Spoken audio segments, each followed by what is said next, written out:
आप देख रहे हैं संविधान और कानून SK लाइव न्यूज।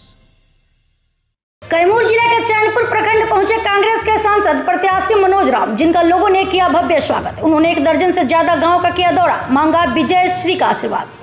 बिहार के कैमूर जिला में लोकसभा चुनाव का वोटिंग 1 जून को है। विभिन्न पार्टी नेताओं अपना दौरा शुरू कर दिए हैं, जहां की इंडिया गठबंधन के कांग्रेस के प्रत्याशी मनोज राम का अपने लंबे काफिला के साथ चैनपुर पहुंचे, जहां की पहुंचने पर इंडिया गठबंधन के कार्यकर्ताओं ने फूल माला से भव्य स्वागत किया। इसके बाद उन्होंने चैनपुर प्रखंड के करीब 1 दर्जन गाँव का दौरा किया, जिसमें की केवा, जगरिया, चैनपुर, बेउर, भदौरा, भगवानपुर, नौगढ़ा, मधुराना, रमौली, पतेरी सहित अन्य गांव शामिल है। उन्होंने इस गांव में पहुंचकर जनता से मिले और उनसे आशीर्वाद लिया और कहा कि भाजपा की सरकार में पूरे देश की जनता परेशान है, जिससे अब परिवर्तन की लहर आ चुकी है और इस बार आप लोगों का आशीर्वाद रहा तो शीघ्र ही जीत का सेहरा मिलेगा। उन्होंने कहा कि इस चुनाव में मुख्य मुद्दा बेरोजगारी, महंगाई, शिक्षा, स्वास्थ्य, किसानों की उचित हक सहित अन्य मुद्दा शामिल है। उन्होंने कहा कि बनारस से कलकत्ता तक जो बड़ी सड़क निर्माण कराया जा रहा है, इसमें बहुत किसानों का जमीन सरकार ले चुकी है, लेकिन उचित मुआवजा नहीं मिला।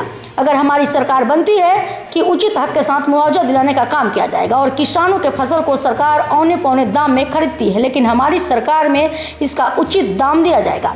इस दौरान जनता का समर्थन मिलते देखा जा रहा था। इस अवसर पर कांग्रेस के जिला अध्यक्ष सुनील कुशवाहा, कांग्रेस के भभुआ प्रखंड अध्यक्ष हरीश कुमार, कांग्रेस के जिला प्रवक्ता राजकेश्वर त्रिपाठी, चैनपुर प्रखंड कांग्रेस अध्यक्ष जयप्रकाश यादव, सज्जन खां, नंदू बिन सहित अन्य लोग उपस्थित रहे। जिला कैमूर बिहार से सुनील अग्रवाल की खास रिपोर्ट।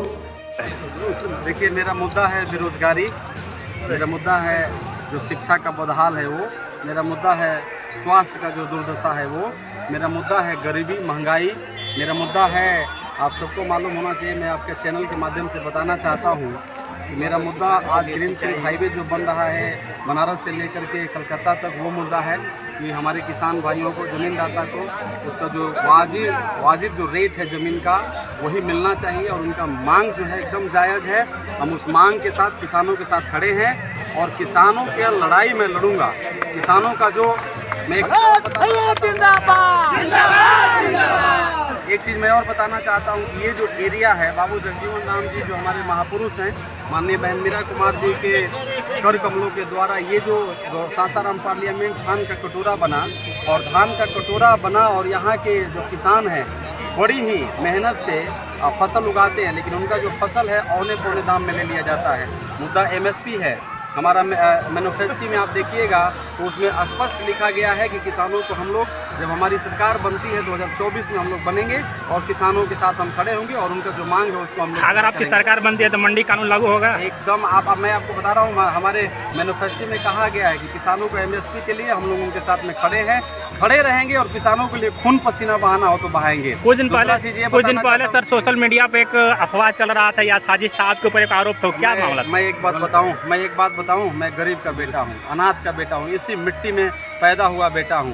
अफसोस आती है, यदि मैं भी बड़े बाप का बेटा होता, मैं भी बड़े घराने से होता तो ये सब आरोप नहीं लगते और मात्र इसीलिए आरोप लगाया गया कि मेरा जो मैं अनाथ बाप का बेटा हूँ, मजदूर का बेटा हूँ, मैं कमज़ोर तबके से आता हूँ, महादलित परिवार से हूँ, इसीलिए लोगों ने सोचा जो आरोप लगाना है लगा दो, ये करेगा क्या। लेकिन मैं आपको दावे के साथ बताना चाहता हूँ, सत्य कभी पराजित नहीं हुआ है, सत्य का विजय होगा और सासाराम पार्लियामेंट का जो जनता है इनकी जवाब देगा। एक चीज़ और मैं बताना चाहता हूँ, एक भी अगर उसमें से सच हो जाए, सासाराम पार्लियामेंट का जनता के सामने जो अगर लोग कहेंगे मैं उसको स्वीकार करने के लिए तैयार हूँ। मैं आपको बताना चाहता हूँ एक चीज़ कि ये लोग जो अफवाह फैलाने वाले हैं मात्र इसीलिए फैला रहे हैं क्योंकि उनको अब लग रहा है कि सासाराम पार्लियामेंट इस बार इतिहास रचने जा रहा है और फिर से इंडिया गठबंधन का माननीय लालू जी के नेतृत्व में, माननीय सोनिया मैडम, माननीय राहुल गांधी खड़गे जी और दीपंकर भट्टाचार्य और हमारे मुकेश साहनी जी, केजरीवाल जी के नेतृत्व में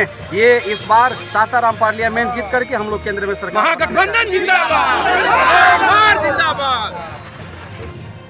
खबरों के लेटेस्ट अपडेट के लिए इसी तरह हमारे साथ जुड़े रहें और इस वीडियो को ज्यादा से ज्यादा शेयर करें।